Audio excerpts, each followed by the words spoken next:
රනිල් වික්‍රමසිංහ අගමැතිවරයා විදියට ඉද්දි මේ වටේදී ඇවිල්ලා එතුමා අගමැතිකම බාරගත්තේ මට මතක විදියට 13 මැයි මාසේ 13 බාර අරගෙන ප්‍රකාශ කළා සතියකින් විතර පස්සේ අපිට ඩොලර් ලැබෙන මාවත් ටික ඔක්කොම වැහිලා තියෙනවා කියලා. ඒක ඇත්ත. එතකොට උත්තරේ වෙන්නේ මේක අරගන්න එක. උත්තරේ වෙන්නේ අරගන්න එක. ඒක තමයි අර එතුමාට දෙන්න තියෙන උත්තරෙත් මේක අරගන්න එක. දැන් අපේ රටේ හැමදාම තියෙන ප්‍රශ්න තිබ්බා. අපි හිතමු මේ රටේ ගොවි ජනතාවට මේ ගෙවිච්ච අවුරුදු 74ම ඔහුගේ මහන්සියට උට ප්‍රතිඵලය ලැබුණේ නැහැ. ඒක තමයි ඇත්ත කතාව. අපි අඩියක් ලැබලා ජීවත් වෙන මිනිස්සෙක් ගත්තොත් එයාගේ වැටුප එයාට ජීවත් වෙන්න කවදාවත් ප්‍රමාණවත් නැහැ. ඒකට ඔය වගේ අපිට තියෙනවා දිගු කාලීන ප්‍රශ්න. අපි ඕකනේ ගොවිකම් කරු ප්‍රශ්න කියන්නේ.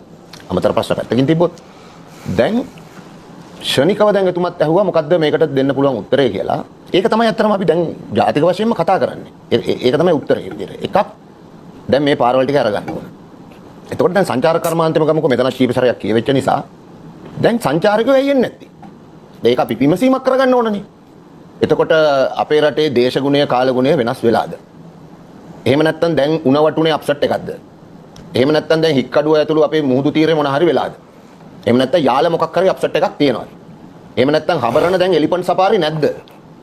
සීගිරියේ අප්සරාවෝ ඇඳුම් ඇදලාද? දැන් මොකක්ද? ඒ සාධක සංචාරකයෙක් මේ රටට එන්න අදාළ කරන ඒ සාධක කිසිවක් වෙනස් වෙලා නැහැ. ඒවා ඒ විදිහටම තියෙනවා. එහෙනම් ඇයි එන්නේ නැත්තේ? නැත්තේ මෙතන සමාජයේ අර්බුදයකට ගිහිල්ලා තියෙනවා. දේශපාලන අර්බුදයක් තියෙනවා. ඒක තමයි වෙනස් වෙලා තියෙන්නේ. හරි ආර්ථික අර්බුදේ, සමාජ අර්බුදේ, දේශපාලන අර්බුදේ විසින් මෙතන හදලා තියෙන තත්ත්වයෙන් තමයි සංචාරකයෝ එන්නේ නැත්තේ. එහෙනම් උත්තරේ මොකද්ද? සමාජ අර්බුදේ නිමන්න ඕන, දේශපාලන අර්බුදේ නිමන්න ඕන. ඒක තමයි සංචාරකයෝ ගෙන්න ගන්න තියෙන දේ. අපේ රටට මේ වෙලාවේ ජාතික වශයෙන් මේ ජාත්‍යන්තර වශයෙන් තියෙන තැන මොකද්ද? අපේ බ්‍රෑන්ඩ් එක මොකක්ද? ඒවයි අදාළ වෙන්නේ. එතකොට ඒවා බිඳ වැටිලා නම් ඒක ගොඩනගන එක තමයි තියෙන උත්තරේ. එතකොට සමාජ අර්බුදයක්, දේශපාලන අර්බුදයක් ආපු වෙලාවට ඒක නිමන්න තියෙන උත්තරය තමයි අපි මේ ශනිකව කියන්නේ. පාලකයෝ සමාජයට යන්න ඕන අලුත් ජනවර්මකට ඉඩ දීලා. වෙන උත්තර නැහැ. රටක් වට්ටපු පාලකයෝම රටක් හදපු රටක් ලෝකේ නැහැ. ඒක තමයි ඇත්ත. ඒ ඇත්ත මෙතෙන්ට ඕන. දැන් අපි දැන් ජගත් මන්ත්‍රීතුමත් ඇහුවා ඡන්දයක් දෙන එක උත්තරයක් නම් අපි එකඟ වෙනවයි කියලා. මම කියන්නම්කෝ ඒක උත්තරේ වෙන විදිය. සමාජයට මේ වගේ වෙලාවක ඡන්දයක් දුන්නම කැළඹිලා තියෙන සමාජය ඡන්දයට සම්බන්ධ වෙලා අලුත් පාලනයක් පත් කරගත්තම ඒ නිශ්චිත මොහොතේදී සමාජයේ කැළඹිල්ලයි දේශපාලන අස්ථාවරත්වයයි ඉවර වෙනවා. දැන් ජගත් මන්ත්‍රීතුමා දේශපාලන අස්ථාවරත්වයේ කතාව පොඩ්ඩක් වෙන විදියකට කිව්වොත් මහින්ද රාජපක්ෂ ජනාධිපතිතුමා මැයි 9 යනකොට ඇමති මණ්ඩලෙත් එක්ක ගියා ඔන්න එක ආණ්ඩුවයි. එකම පාර්ලිමේන්තුව. ඊළඟට රනිල් වික්‍රමසිංහ මන්ත්‍රීතුමා රනිල් වික්‍රමසිංහ අගමැති වෙලා 13 වෙනිදා අගමැතිකම බාර අරගෙන හැදුවා තව ආණ්ඩුවක්. ආණ්ඩු දෙකයි. ඒ දෙක අතර ගත්තොත් ආණ්ඩුවක් අපේ රටේ නැහැ. පාර්ලිමේන්තුව තියෙනවා, සමාජයේ තියෙනවා, ආණ්ඩුවක් නැහැ. ආණ්ඩුවක් නැතුවක් තිබ්බා. ඔන්න ආණ්ඩු දෙකයි. නැති කෑල්ලයි ඒකත් එක තුනයි. ඊළඟට ගත්තම රනිල් වික්‍රමසිංහ අගමැතිවරයාව ජනාධිපති කරගත්තට පස්සේ හැදුවා දැන් තියෙන ආණ්ඩුව. එතකොට ආණ්ඩු තුනයි. අර නැති කාලේ තව එකක්. ඊළඟට එතුමා ජනාධිපති වෙච්ච වෙලාවේ නම් කිව්වා තවත් එකක් හදන්න ඕන කියලා. ඒ තමයි සර්වපාක්ෂික ආණ්ඩුව. එතකොට ආණ්ඩු 4යි. එතකොට බලන්න මේ කෙටි කාලයක් ඇතුලේ මේ ඇති කරලා තියෙන දේශපාලන අස්ථාවරත්වය. ඒ දේශපාලන අස්ථාවරත්වය හැදුවේ මේ සමාජය නෙමෙයි. මේ සමාජ කැළඹිල්ල නිර්මාණය කරත් මේ සමාජය නෙමෙයි. මේක පටන් ගත්තේ ගොවි ජනතාවගෙන්. ඕර ප්‍රශ්නේ හරි ඊට පස්සේ මොනවාද කෘමිනාශක, වල්නාශක, දිලීරනාශක ගෙන්නන එක නැවැත්තුවාට පස්සේ ගොවි ජනතාවගෙන් තමයි මේක ආරම්භ වුනේ. ඊට පස්සේ තමයි මේක නගරයට ආවේ. ගෑස් ප්‍රශ්නේ, කිරිපිටි ප්‍රශ්නේ, විදුලිය කැපිල්ල, ඊළඟට තෙල් ප්‍රශ්නෙත් එක්ක මේක මුළු ශ්‍රී ලාංකීය ප්‍රශ්නයක් වුණා. එතනින් මේ අර්බුදය පටන් ගත්තේ. එතකොට මේකේ ඩොලර් පිළිබඳ ප්‍රශ්නේ නම් ඩොලර් පාරවල් වැහිලා නම් ඩොලර් රටට ගෙන්න ගන්න එක තමයි මේකේ තියෙන මාවත. අරගන්න ඕන.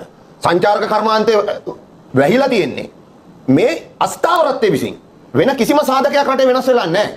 මේ අරගල, මේ පාරට බැහිම්, මේවා පවා ස්ථාවර කරන්න පුළුවන් ජනතාවට අවස්ථාවක් දුන්නම ඒක තමයි එතන තියෙන මූල ධර්මය.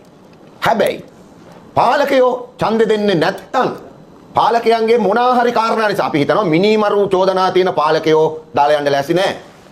ඊළඟට මහ බැංකුව කැඩුවයි කියන චෝදනාව තියෙන අය දාලා යන්න ලෑස්ති නැහැ. කොරකම් වංචා දූෂණ තියෙන අය දාලා යන්න ලෑස්ති නැහැ. එතකොට ඒගොල්ලෝ මේක අල්ලගෙන ඉන්න ඕන මැරණකම්.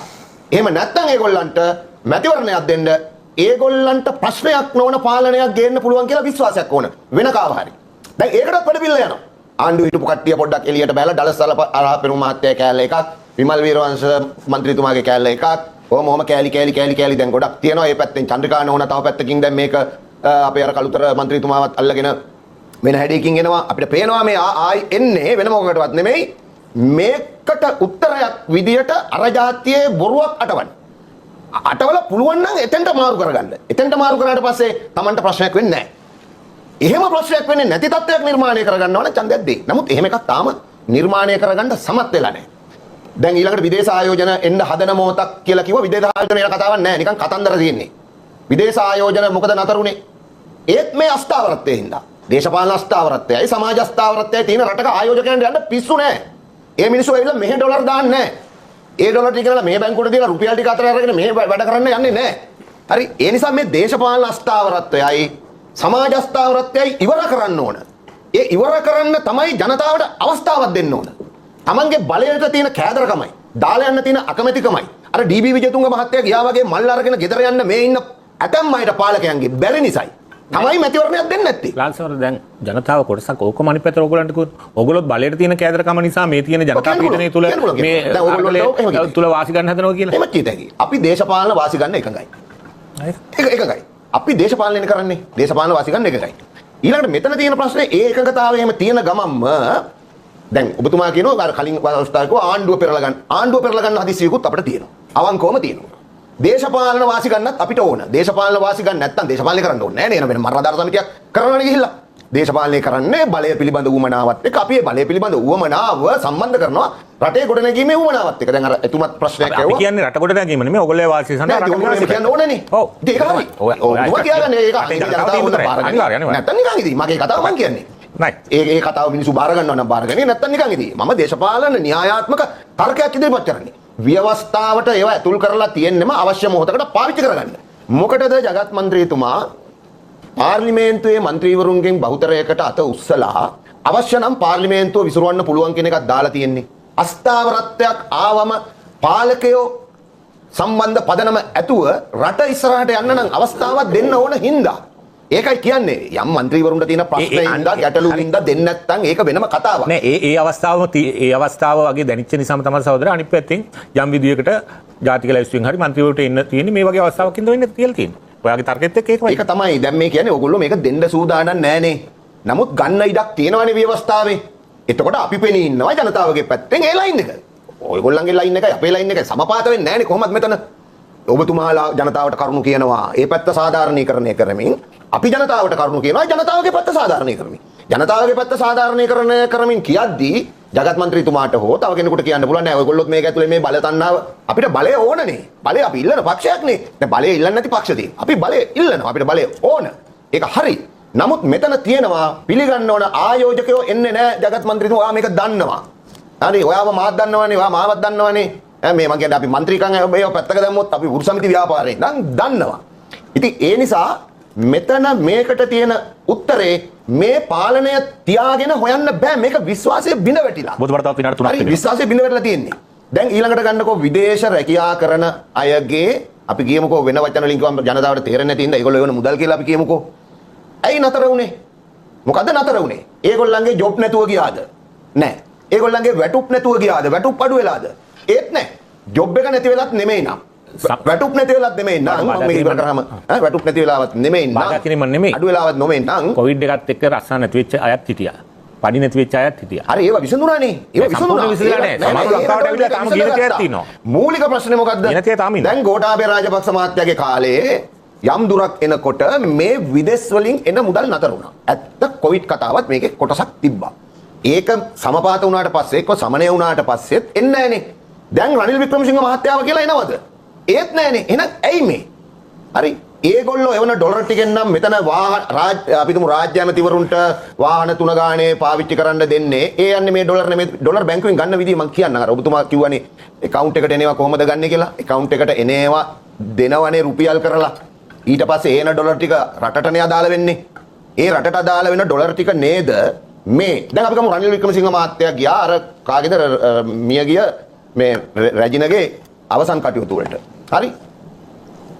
ඒකට ගිය අපි නම් යන්නේ නැහැ. ඒකට වෙන ඒගොල්ලෝ සම්බන්ධ අපිට ප්‍රශ්නයක් තියෙනවා වෙන. ගියා කියන්නකෝ. රාජතාන්ත්‍රික අවශ්‍ය යන්න ඕන. නෝනව අරන් යන්නේ ඇයි? නෝනව අරන් ගියාම ඒ අනේකටත් අර එවන විදේශිකයන්ගේ ඩොලර් වලින් නේද වියදම් වෙන්නේ. ඇමති කෙනෙක් වාහන 7-8 පාවිච්චි කරනවා නම් ඒ වාහන රටට ගෙන්නන්න ගියේ අර එවන ඩොලර් නේද? නෑ මේ ගෙනාපු වාහන මේ පරණ වාහන අලුතෙන් ගෙනල්ලා නේ මේ කාලේ. නමුත් ඒ වාහන මෙහෙට ගේන්න පාවිච්චි කරේ මේ ඩොලර් නේද? මට උත්තර දෙන්න ඉන්න පොඩක්. එතකොට ඒ රට ගිය අය පේනව නේද? ඒ රටවල් වල മന്ത്രിවරු යනවා බස් එකේ. ඒ රටවල් වල മന്ത്രിවරු යනවා පුට් සයිකලේ. ඒ රටවල් වල ඇමතිවරු යනවා කෝච්චියේ. ඔබතුමාගේ අවසන් වෙනවා. හරි ඒ කෝච්චිය යනකොට ඒගොල්ලෝ එවන ඩොලර් ටික මෙතන නාස්ති කරනකොට මම කියන්නේ නාස්තිය වෙනුවෙන් පෙනී ඉන්න එපා. බලය වෙනුවෙන්. කොයි පැත්තේ හිටියත්. නාස්තිය වෙනුවෙන් පෙනී ඉන්න එපා. හරි ඊළඟට ගත්තම මේ මහ බැංකුව කොල්ලා කාපු එක ආරක්ෂා කරන්න පෙනී ඉන්න එපා. දැන් ජගත් මන්ත්‍රීතුමා පෙනී හිටියේ නැහැ. ඒක හොඳයි. මේ පැත්තට කිව්වා. හරි. එතකොට මේ මිනිස්සුන්ට ලෝකේ රටේ ගියාම පේනවා මේ අපේ රටේ වෙලා තියෙන දේ. මේක බොරු නෙමෙයිනේ. හරි ප්‍රාදේශ සභාවේ සභාපතිගේ ඉඳන් ප්‍රාදේශ සභාවේ മന്ത്രിවරයාගේ ඉඳන් හරි උඩට මෙහෙම එනකොට මේ දේශපාලන සංස්කෘතිය ඇතුලේ මොන තරම් නාස්තිය හොරකම වංචාව දූෂණය වෙනවද කියන එක කාටවත් කවුරුත් නැහැ කියන්න යන්න එපා. සමාජය ඉස්සරහ හැල්ලු වෙනවා. තවදුරටත් එහෙම කරන්න එපා. ඒක වගකීම් සහගතව අපි පාවිච්චි කරන්න ඕන. ඉතින් අර ප්‍රශ්නේට තව කැලලක් ස්වේච්ඡාවෙන් වැඩ කරන්න කණ්ඩායමක් ඉන්නවද කියලා කියනවා නම් අපිට ඉන්නවා. අපිට බලහැනියක් ඉන්නවා. ඒ වගේම මේ රාජ්‍ය සේවකයන්ට කොච්චර වියෝජන තිබ්බත් කියන්න ඕන. ගුරුසමිති නායකයෙක් විදිහට මම කියන්න ඕන මම ඇමතිකම කරා තව ඇමතිවරු 3 දෙනෙක් හිටියා. නියෝජ්‍ය ඇමතිවරුන්ට මේ හැම ආයතනයකම රාජ්‍ය සේවකයෝ ඕටි ගන්නවත් නැතුව වැඩ කරා. ඒ අපි වැඩ කරන කාලේ අපිත් මේ වගේ රැ වෙනකම් වැඩ කරපු නිසා ඒගොල්ලෝ ඕටිවත් නොගෙන වැඩ කරා. රාජ්‍ය සේවකයෝ වැඩ කරනවා උඩින් නායකත්වයේ හරි ආදර්ශයක් දෙමින් අදාළ ඉලක්කයකට වැඩ කරනවා කියලා ඔවුන්ට පේනවා නම් රේල් පාර අපි හදුවා සුනාමියෙන් ගිය දින 56 ගියේ වෘෂමිති මැදිහත් වෙලා ඇදුවේ. වෙන මොකක්වත් නෙමෙයි. දින 56න් ඇදුවා ඉංජිනේරුවන්ගේ ඉඳන් පහලකම් කරුවා දක්වා හැම කෙනෙක්ම වැඩ කරා රැය දවල් නැතුව ස්වේච්ඡාවෙන්. එහෙම වැඩ කරනවා. එහෙම වැඩ කරන්න උඩින් දෙන්න ඕන. ඒ ඉලක්කයයි මැදිහත් වීමයි ආදර්ශයයි. එහෙම කරනකොට මේ රට වෙනස් කරන්න පුළුවන්. එහෙම නැතුව ජනතාවගේ විශ්වාසය බිඳවට්ටගෙන මේ පාලනය හොරකම් වංචාව වලින් පිළ මං කියන්නේ එක්කෙනෙක් නෙමෙයි. මොකා කරත් වැරදි මහජන ධනය. ඒකට මගේ යෝජනාව හැමෝම විරුද්ධ වෙන්න. හරි හෘද සාක්ෂියක් තියෙනවානේ. සමාජයට ඒක දැනෙනවානේ හෘද සාක්ෂියෙන්ද කතා කරන්නේ නැද්ද කියලා. ඉතින් ඒ නිසා අපි මේ රට දේශපාලනේ විනාශ වුණේ. ඒක අපි පිළිගන්න ඕන. හරි ඒක හදන්න වෙන්නේ දේශපාලනේ. ඒක හදන්න වෙන්නේ අවංකව ඒ වෙනුවෙන් අපි ස්වයං නියෝජන කරන්න ඕන නම් ස්වයං නියෝජන කළා ජනතාවට කරුණු කියලා මැදිහත් වීමකින් තමයි. එහෙම නැතුව බොරු කර වංචා කර මේක තවදුරටත් ගෙනියන්න එපා. ඒකයි මගේ ඉල්ලීම.